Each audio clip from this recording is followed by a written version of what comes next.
Welcome to Resiliency Within. I am your host, Elaine Miller-Karas, and I am very delighted to bring back Dr. Michael Sapp, who's the Executive Director of the Trauma Resource Institute.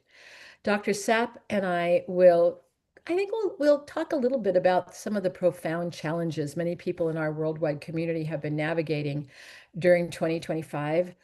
I think that we have both seen the weight of witnessing so much uncertainty, fear, and suffering, and how for some of us it can be very overwhelming at times, especially for those of us who've dedicated their lives to serving and protecting vulnerable individuals and families.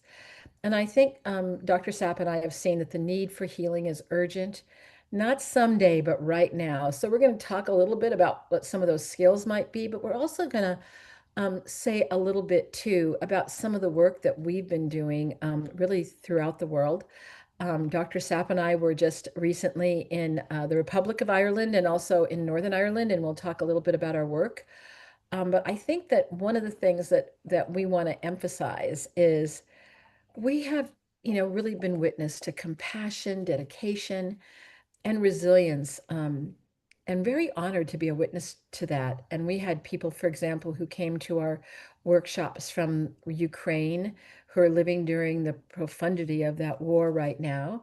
And we also had people that were from Myanmar, that from where there's the terrible earthquake.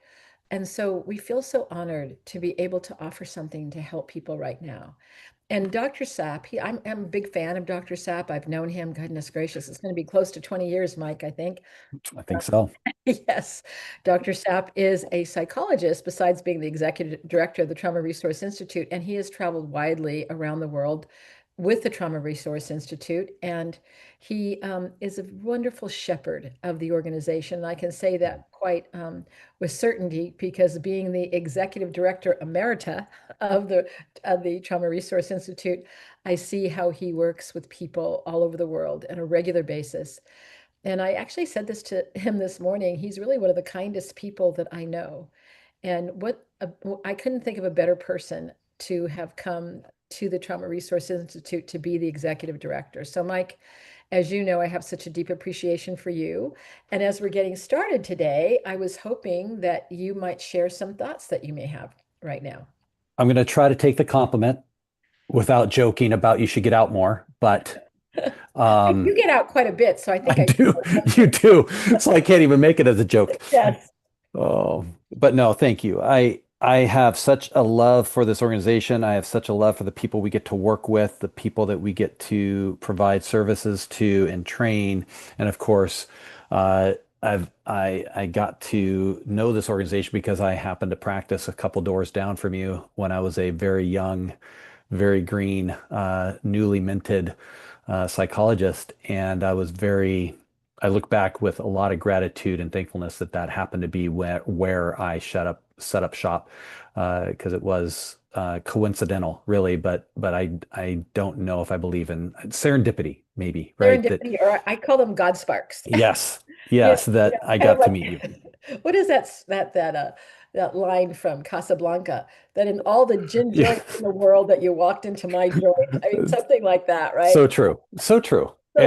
and I'm very thankful for it. And I think being able to learn under your guidance to see the generosity and the care that you have always brought to the people around you, and the care that you've spent trying to develop, the culture of an organization that is built around generosity and care and respect and dignity.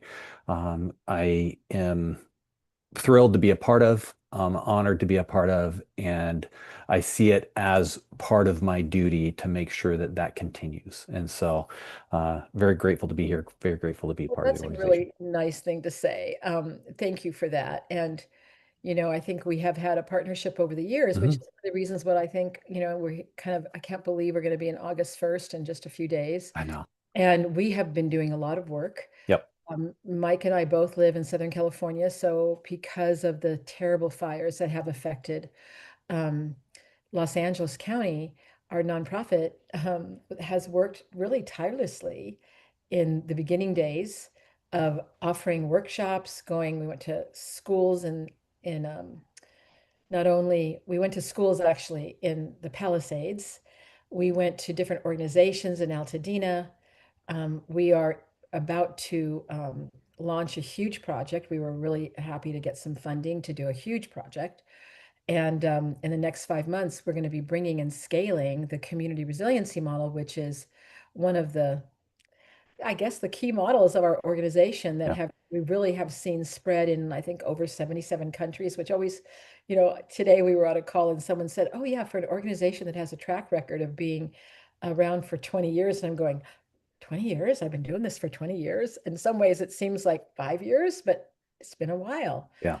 So I'm happy to say that I think when you took over as executive director in 2020, that you've also shepherded into a new era and also one that the organization is very, very strong.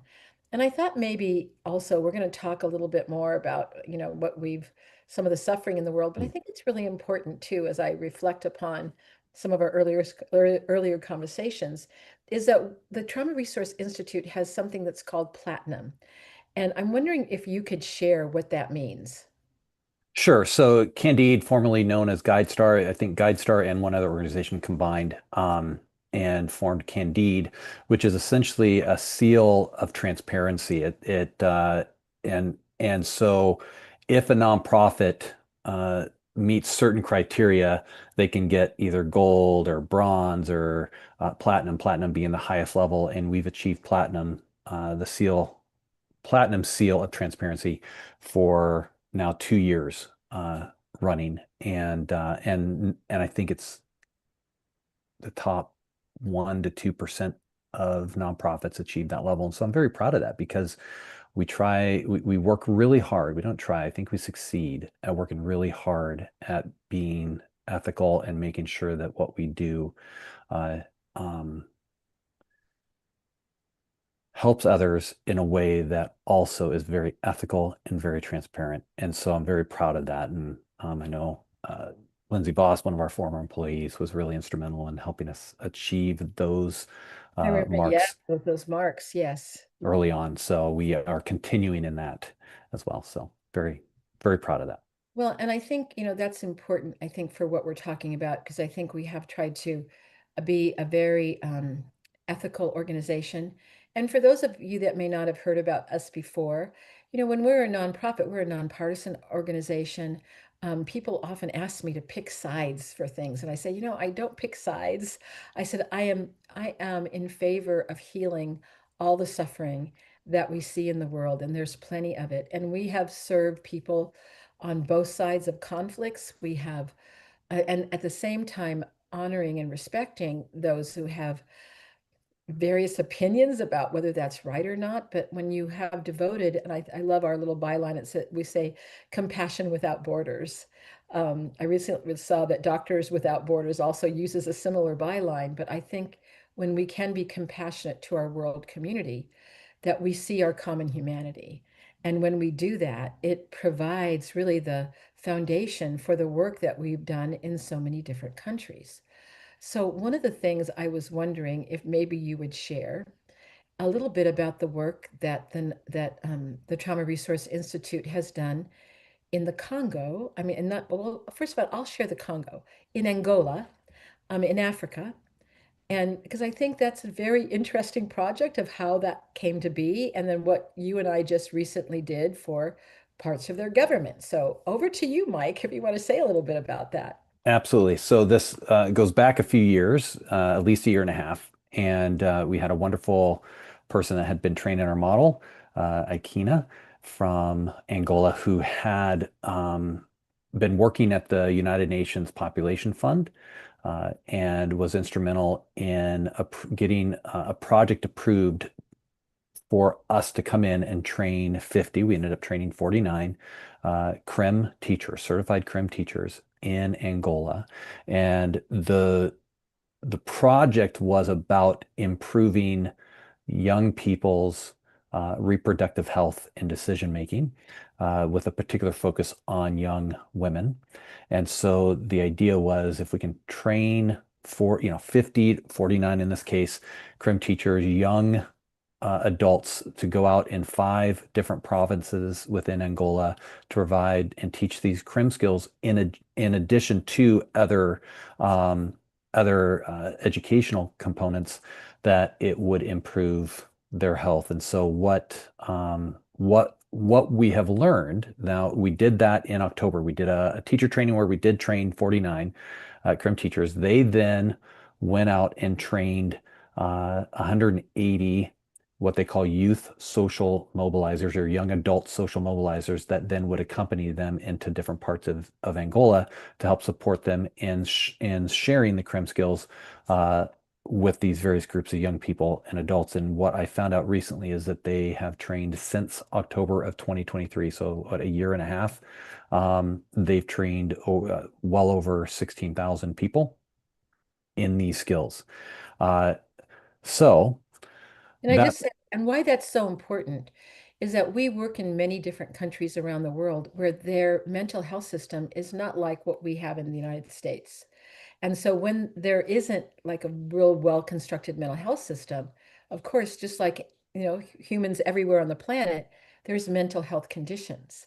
And so that we know that the skills of the community resiliency model has a lot of research now behind it. It's evidence-based, where there are statistically significant reductions in depression, anxiety, and improvements in all those factors of well-being. And most recently, in a study that was done in Rwanda, that the people that participated in the community resiliency model, who were both perpetrators and survivors of the terrible genocide that happened, what, 30 years ago, that they had statistically significant increases in compassion and forgiveness. Now, that meant a lot, I know, to both of us when we heard that research from Dr. Sam Habimana, who is now Dr. Sam Habimana, that we met many years ago in Africa.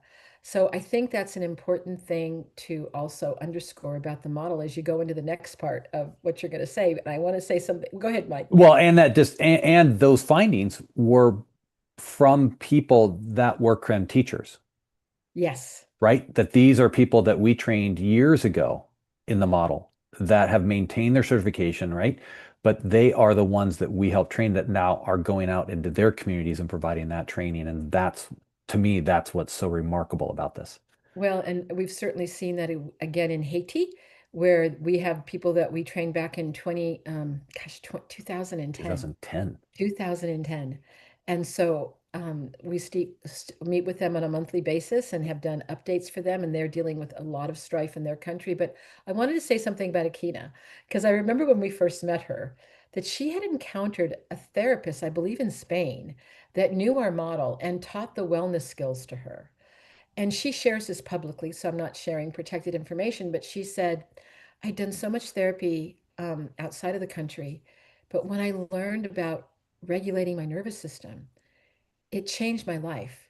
That I could now be present with my daughter. I could be present in life in a way that I wasn't able to do before. And I immediately thought, I have to bring this to my beloved country. And so she was really, I mean, I want to say, she has been such a beacon um, of of our model in Angola, that I have great appreciation for her. And whoever that therapist was that she met in Spain many years ago, because I don't even know their name, but you never know, right? The spark of one person, how it then leads to that. It's kind of like the pebble in the stream going outward. And so tell the next part of what we just did. Yes. I think it's amazing. Yes. So again, Akina being really instrumental is now working within the United Nations Development Program, uh, was instrumental in helping them approve a project, partnering with the ombudsperson, sorry, office, and to launch a virtual. It's part of a larger project where they're trying to launch virtual hearing rooms in like 12 provinces. Uh, she let me know, improving the case management system, training staff, and host community awareness campaigns to increase access to justice services through the ombudsperson's offices nationwide. And as part of this project that they're trying to train not only members of the ombudsperson's office, but also as a larger training component within their ENAPP, which is Angola School of Administration and Public Policies. that they wanted to include the CRIM skills as a training component within their curriculum so that all government officials that study at that school have access to the CRIM skills and are trained in the CRIM skills. So, So I mean, so basically what we're saying is they made a decision that they wanted people who serve in their government to be trained in CRIM skills. Now, I have to say, we have been to many places. This is one of the first countries. I actually had someone in my group when I helped with the training that was who serves on the cabinet. So, and they were lovely to say the very, very least about them. And I guess we're really honored when we get to witness that. 100%. Absolutely. And so this, and that was a direct result of a testimonial from one of the recipients of the CRIM workshops from one of the youth mobilizers that from the previous project that they had reported to at a particular function that they were depressed and suicidal and this was a young adult, sorry, a young teen, and reported that learning the skills helped them uh, not want to hurt themselves and instead felt a vibrancy in life again and wanted to share these skills with other kids that may feel the same way. And so they heard that and said, well, this is working clearly. And so that also helped lead to this project. Well, and so that's in the country of Angola. And I know that you and I sat down because we were going to be doing a presentation to a group, and we were like, "Oh, well, so what have we done in the last 2 months?" And we were a little bit surprised to see all the different countries because I think we just keep working hard. Yeah. And I'll just mention the Congo. There's a lovely group of people that we have met there, two different groups that came to us from two different organizations, but really through Chris Underhill, who is one of the leading individuals in the UK that really works for international mental health and well-being. He started a program many years ago in Kenya called Basic Needs. It's in many parts of the world, and we are fortunate to know him. And but anyway, Chris is now a key person in an organization called Catalyst Now. And Catalyst Now, you can look at it on the internet. People join it, and we're part of the Mental Health Collaborative. And so Chris said to us, "Oh, I want you to meet these people because I think they need CRIM skills in the Congo." So we have been doing, and this comes from the humanitarian arm of the Community Resiliency Model, I mean, of the Trauma Resource Institute. We've done trainings for them. And we were very fortunate because we have a wonderful colleague from Rwanda who speaks Swahili, who's helped us with with the workshops that we've done there. So I guess I wanted to say that too, because one of the things I think, again, why we're in so many countries is because we have collaborations, that once people learn how to regulate their nervous system, it changes us. And maybe we should talk a little bit about that before we talk about other countries. You know, what does it mean when we say the skills? What does it mean to Mm, regulate the nervous system? I'm going to ask you that question, Mike. So, sure. what's your simple way of helping people that know nothing about what we're talking about, how they may understand this? Well, there's so many ways I've described it depending on who I talk to, but simply put, for me, it's about how we respond to stress and trauma. Our nervous system responds to stress and trauma in very specific ways, and these skills that we teach are very specific skills that help our nervous system come back into regulation when it becomes dysregulated due to stress and trauma. And so we can use these skills, and they're very simple to learn and practice the skills so that we get better and better and better at them so that then when we're faced with stress and trauma, our nervous system can respond and not feel like it gets stuck. Because sometimes it can get stuck in a response system or in a response kind of loop where we call it the high zone. One way we can get knocked out of our kind of our zone of well-being is getting knocked in this high zone where we're just angry, panic, rage, anxiety, you name it, among other things. But if we get stuck there, that gets problematic. Whereas we can also get bumped in this low zone where it's more depressed, fatigue, exhaustion, you kind of isolate yourselves. And again, if we get stuck there, that gets really challenging. So these skills are about helping us maybe keeping us in our zone of well-being where we can think more clearly, we can engage life. We may still feel angry and sad, but we're still able to get through the next few moments, the next few days. But then if we get bumped in that high zone, we can use these skills to come back into our zone of well-being so that we can feel like we're not stuck anymore. Well, what if you're in a low zone? What happens then? Well, right. So if we're in that low zone and we feel that isolation, the depression, we could use these skills to hopefully come back up out of that low zone, back into our zone of well-being, so we can think more clearly, go make decisions, and kind of operate from the place where we want to operate from, where we feel like we have more control versus our emotions and um, our stress controlling us. Well, I know there's something central to the community resilience model that makes it different from other types of models, and that has to do with what we, in a fancier way, call interoceptive awareness. Yeah. Can you give us a little simpler idea of what that means? Of course, yeah. So we call that skill tracking, and it's the foundational skill. We use that skill with everything, with every other skill that we have in this model. And tracking is just paying attention to the sensations in our body. So paying attention to our heart rate, paying attention to our breathing, maybe our muscle relaxation. Is there a particular temperature change? I know sometimes I've been able to track and pay attention. So over time, I've learned how to do it in such a way where I know when I feel a certain coolness go down the back of my calves, that's a good thing. That's an indicator for me that my nervous system is coming back into regulation because I've practiced and practiced and practiced, and I've used the skills and I've tracked. So tracking is just paying attention to sensations in our body and being able to distinguish between sensations of distress and sensations of well-being, such that we can then have a choice of what we pay attention to. Once we make that distinction, then we can do things intentionally to bring our attention to sensations of well-being so that our nervous system can regulate and come back into balance. Well, and I know that there's people like Dr.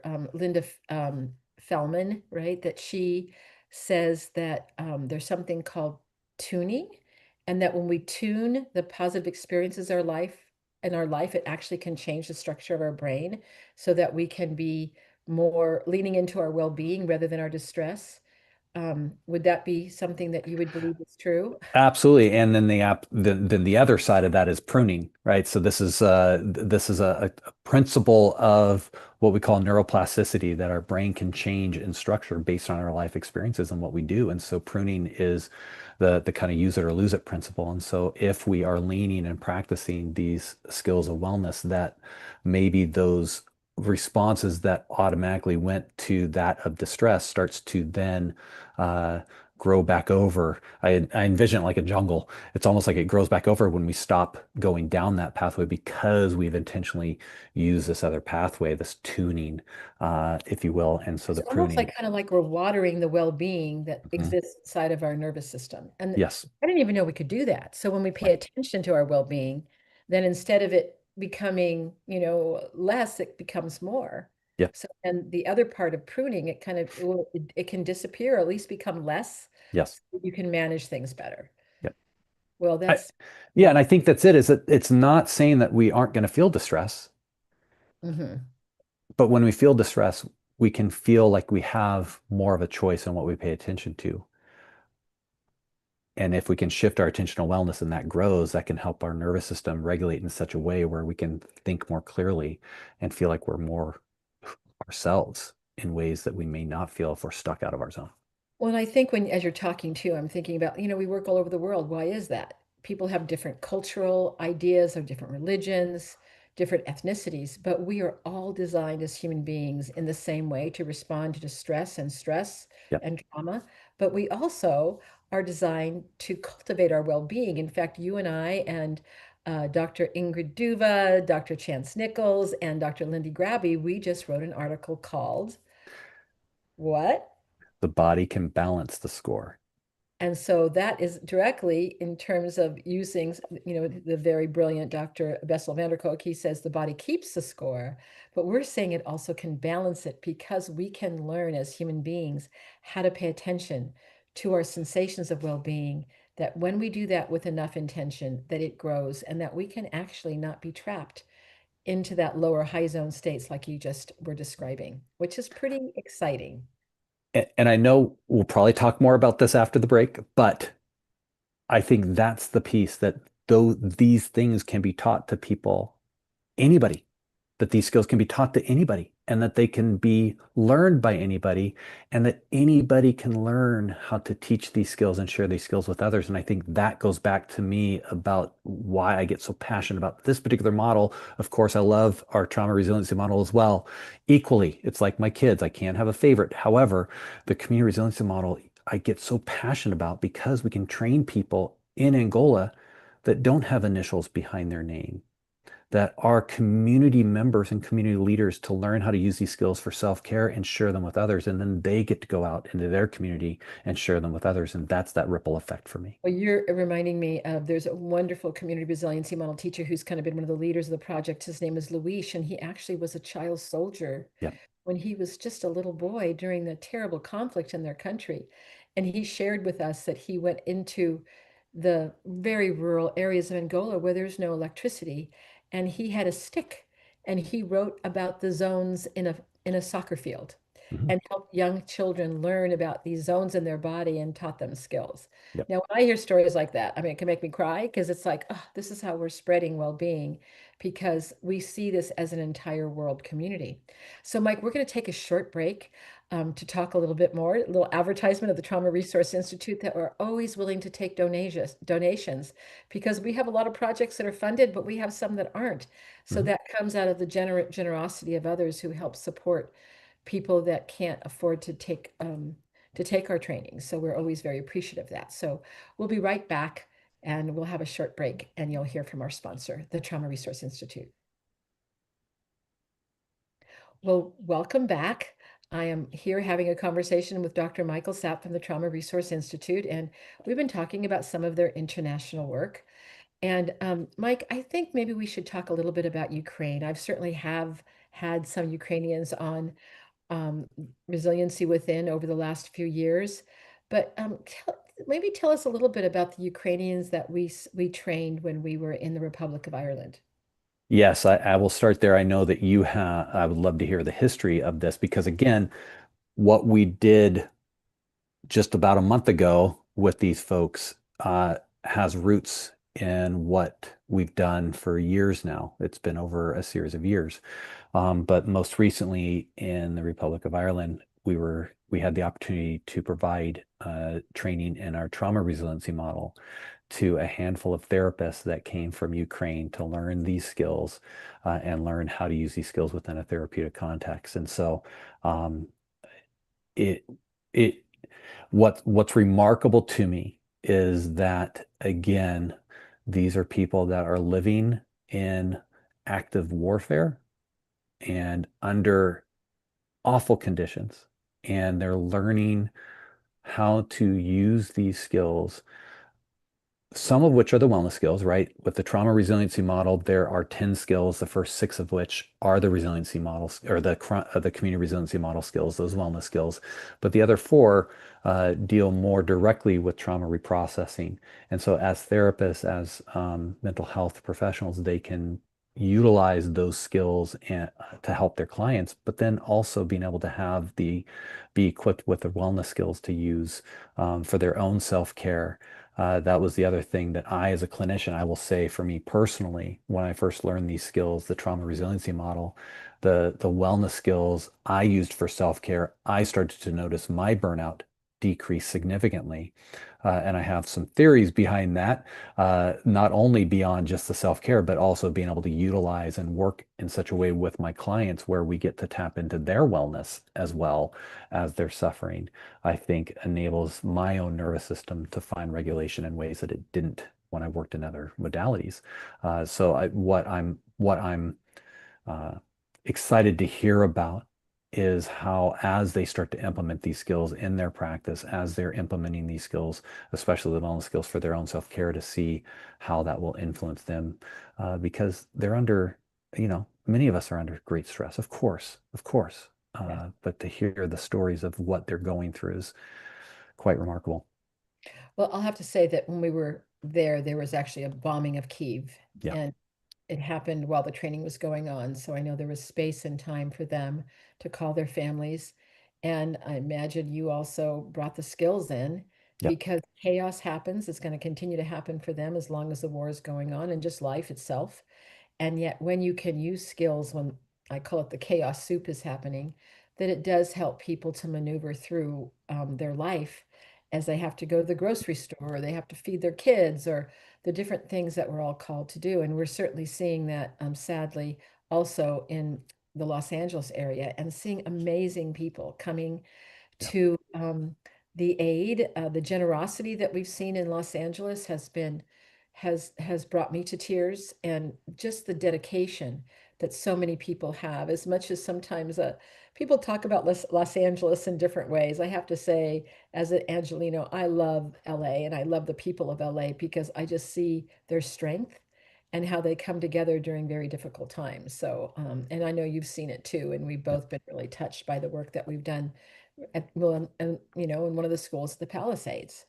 But I also thought it might be, you asked, the story of how I met the Ukrainians. And this is why I think for all of you listening, you never know when you meet someone in your life what the ramifications are going to be if you kind of follow the thread and kind of listen. So in 2019, I was in India and I was helping with a project that's out of Emory University that was inspired by His Holiness the Dalai Lama. And it's called the Social, Emotional, and Ethical Learning Program, C Learning. And you can go to Emory University's website and look for C Learning. It is there. I'm a consultant to the Center for Contemplative Science there, as I wrote chapter 2 of this curriculum regarding how children can help regulate their nervous system. And I tend to be sometimes, I guess you'd say, Mike, a lively person. So I did a lot of stuff on the stage and I had, everybody dancing and singing and the kinds of things I think that teachers often do with the children. But there was a delegation from Ukraine there led by Alexander Elkin, who is now my friend. I didn't know him then. But when he heard me speak, and I think the work that I had done with chapter 2, and they knew about chapter 2, he was like a dog with a bone. He said, Elaine, you have to come to Ukraine. At that time, I said, "Oh my gosh, Alexander, I'm so busy. I don't know if I can do one more trip this year." Because I think at that point I had traveled something like 120,000 miles that year. Yeah. But anyway, Alexander is a very wonderful human being, and he just inspired me. I go, "Okay, I'm coming." So I did go to Kharkiv in 2019, and I am so grateful that I was able to go. I met wonderful people there that were doing the launch of the Sea Learning program in Ukraine. It's in many schools all over Ukraine. Alexander is the leader of Ed Camp Ukraine. He's inspired this idea, and it's a group of 40,000 plus teachers throughout the country. So I met so many wonderful teachers that are dedicated to the children of Ukraine. And so I continued to consult with them during the rest of 2019 and then 2020, and you got to know them, Mike, Yeah. and then when the war broke out, we actually had a meeting scheduled that day to have them think about bringing the community resiliency model. So we pivoted, and Alexander was there, and our translator Natalia, who's now I look at as another daughter, who I got to meet for the first time in person in Ireland. But basically, we pivoted and we did 4 workshops the next 4 days that they put on their Facebook page. And by day 30, there were 80,000 downloads. We have been to a lot of disasters, but never have affected that many people. And so we have a wonderful partnership with the Ed Camp Ukraine. We've trained over 100 teachers there in the Ukraine. We have ongoing projects. Now we're training therapists in our trauma resiliency model. And we're about to launch, I believe it's going to be in September or August, Mike, September. Uh, September. September, they have asked us to do another community resiliency model teacher training because it's so helpful to not only their teachers, but to the children. So we're very, very proud of that association. And that really happened because of paying attention to someone who said, come to Ukraine. Come and please be part of what we're doing there. Because I think what you have to offer through the Trauma Resource Institute is something that we need. And how many times have we repeated that story as we've gone through? That and many others, right? It just there's been, and I think it's similar to what we shared earlier about Ikena, right? And it just seems like there have been so many opportunities for us to be invited into communities because we've listened. Yeah. And also, I think that there's been community leaders that we have encountered, like Reverend Leslie Carroll. Mhm. She's a Presbyterian minister in Northern Ireland. And Mike and I were in London in 2016, and here she comes. We didn't know anything about her background, but we were respectful like we are with everyone. And at the end, she goes, "You need to come to Ireland. We need you. In Northern Ireland, we have had so much trauma." And so, people might say that to us, okay, well, we'll think about it, right? Well, make a long story short, we have had a long-term relationship with Dr. Leslie Carroll and have been working through a project through the United Kingdom that is about really reparations for all the people that suffered during the terrible troubles and lost family members. And now we can say, with great gratitude and respect to her and others in not only London but in Northern Ireland, that they are weaving the community resiliency model skills into helping people that, of course, continue to suffer. You could have lost a family member 20 years ago, 30 years ago, 50 years ago, and the sting of it is still there, Yeah. even though all that time has passed. And what we've learned, again, about what Mike just explained about learning about the nervous system can help people have moments of respite inside themselves so that they can weave back into their wonderful well-being that we were all designed to nurture and to flourish. So it's pretty amazing too, because we were just in where you trained investigators.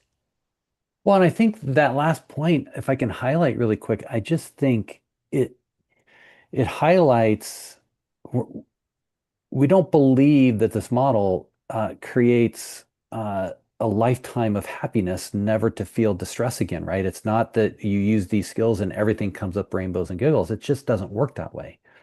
That's not life. But what I have seen time and time and time again is when we're under distress, these skills are really helpful, not only in managing it in the moment, but also managing the aftermath.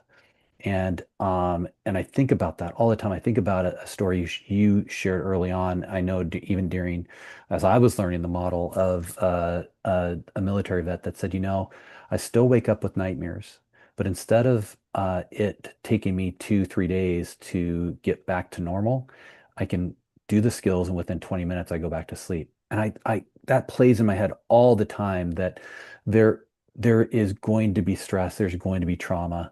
Um, I wish these skills would take all that away. Um, but I think these skills can help us alleviate the aftermath and what it feels like in our body and in our nervous system and it can empower people to feel like they feel more that they can feel more in control with what happens in the aftermath, especially, but also during.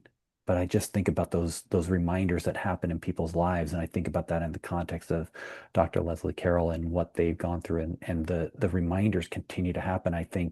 I know without a shadow of doubt that the people in LA, they're going to have reminders for years, Yeah. years, decades. Or it's at a barbecue and you smell smoke and all of a Right, sudden you get jumbled up or your kid gets jumbled up. But we know we can help people right. say, can you shift your awareness to a smell Yeah. that's comforting for you?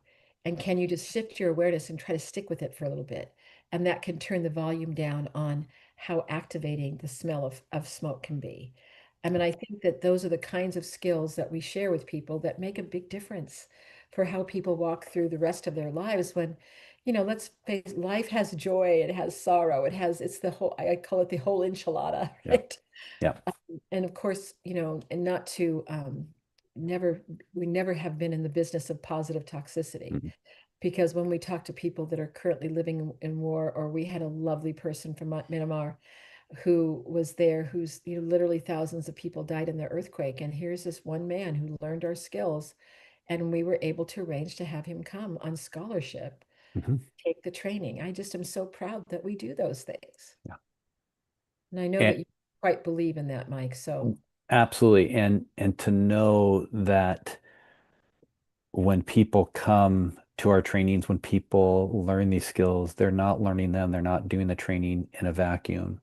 They bring their nervous system in, right? And I thought about that in the context of our wonderful person from Myanmar that he had said, yes, I'm calling because of the earthquake, which was kind of a quote unquote singular event. But he also noted that in Myanmar, they're known for having the longest running civil war of any country currently. I think it's going on 70 plus years. And I think about that doesn't go away. That's also in the backdrop of what's going on in that country, among other things. So even though the earthquake happens, even though the fire in LA, even though there's the war in Ukraine, there are also the other things that are causing stress and trauma that are exacerbated maybe by those things. And I think that's why I get so passionate about this model is that I know that these skills work. And I know that these skills work on what I often will say, they turn down the volume of that distress. Sometimes it can feel like that distress is down to zero. Sometimes it's going from a nine to a five.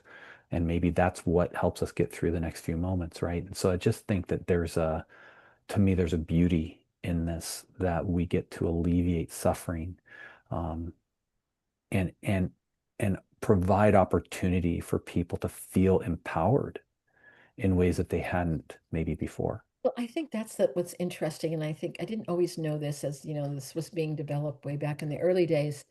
But there's something that happens, and a neuroscientist, it was actually, you know, Dr. Dawson Church, who I interviewed a while back. I said, what is it about it that we've seen all over the world when people are, access their zone of well-being, and you access what we call the parasympathetic nervous system, and they feel, you can see their deeper breath, their muscles relax. And he said, well, there's more blood flow. There's more blood flow going also to the brain. And when there's more blood flow, there's more flow, that spaciousness, right? People can see life in not a contracted way, but in a whole kind of wisdom way.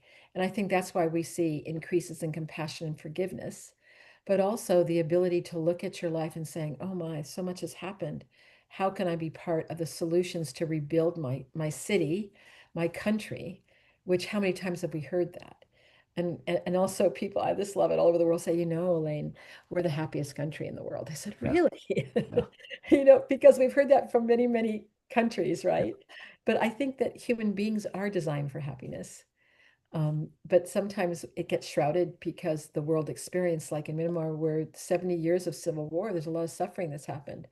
But I think there's another thing about this witnessing that you and I get to do is the world is a lot smaller for us. Yeah.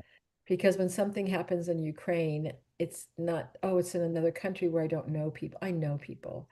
And, we know more about history. And even with Myanmar, I didn't know about the, I mean, I'm not so schooled in history that I knew that civil war was going on for 70 years.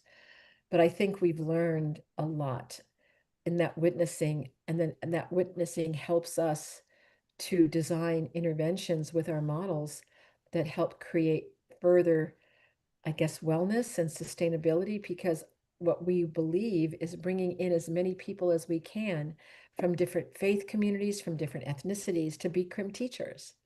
Like we just had two young women, lovely young women, who just finished their crim certification as a crim teacher. They're in the process, they're almost done. And they're both from Afghanistan. And we have a colleague we met many years ago named Halima, who lives in Canada, who left Afghanistan, who worked with them, who's also very dedicated to her country of origin in helping them learn the skills. I think, oh my gosh, when I hear about suffering that happens um, with women in Afghanistan, I think of these two women who are trying to do something differently to bring well-being, because that what they live in the system is not going to easily go away, yet they're developing their well-being to be able to deal with that. And that's it's a pretty amazing thing that we get to see in that respect. Well, what we often talk about is there is a cost to empathy, right? Yes. There is a cost to empathy from a neuroscience perspective. If we have what we call mirror neurons, if we have these brain cells that when someone else is in pain, the same parts of the brain that when we're in pain light up, there's a cost to our nervous system when someone is suffering, when we're sitting with someone and when we're trying to help people and they're suffering, when we're observing their suffering, it feels like we're suffering as well. And that's just part of empathy. But there's a cost to that. And I think when we get to work in this way, we we help regulate our own distress as well. when we get to work with them and tap into and witness not only their suffering, because that's also important. We're witnessing their suffering, but we're also witnessing their strength. We're witnessing their well-being when we get to work in this way. And I think about that often. I think, thank goodness we get to do this in this way because we also get to, when speaking of Myanmar, when our lovely Sloan came in, he came in with this little object that he brought for us Yeah. that is this what we would call in our culture kind of a weeble wobble. It's something that when you throw it or you knock it, it just kind of weebles, but then it stands straight up. And he says this is a symbol of resilience that no matter what happens to it, it ends up coming back up. And I thought, oh, how beautiful that this is a person that says, oh, by the way, I've come from a country that's been 70 years in civil war. We just experienced a huge national disaster. He still comes with an effort Yes. to tap into wellness and strength. And so we get to share in both.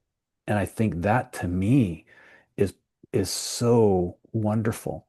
Again, not toxic positivity because we are sitting with suffering and we sit with the suffering and we help people in their suffering and we also get to borrow and sit with them in their strength and in their well-being. Well, and I think, Mike, as you say that so beautifully, I think it's really sacred.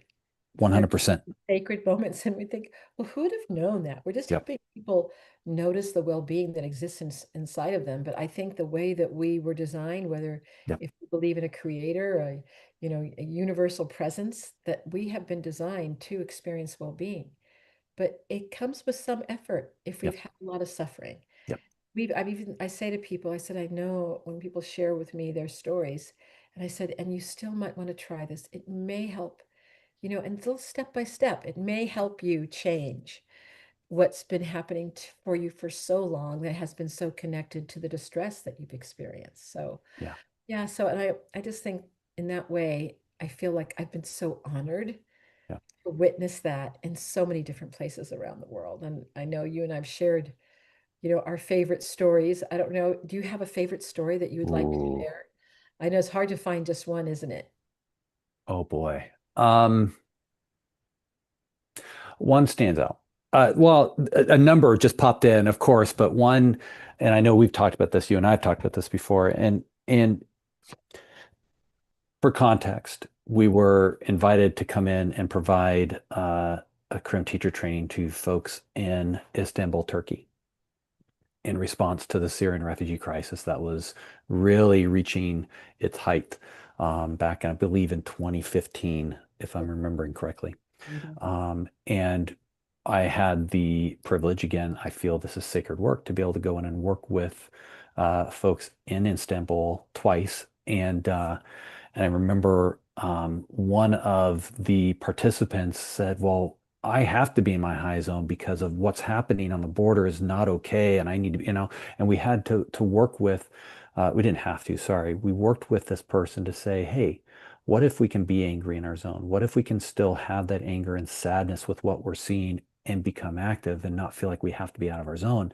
So there's that piece that always kind of set with me as this person said, wait a minute, I'm so angry. And Mhm. yet I remember this person a few days later when we asked them, is there a place where we can go to that really is a slice of your culture in Turkey that we can experience? And they took us to a meal, and it was a family style restaurant where they brought out, I mean, the tables were benches, with tables. You didn't have your own individual table. And it was just packed. And there was this live band playing music that is cultural music, right? Turkish music.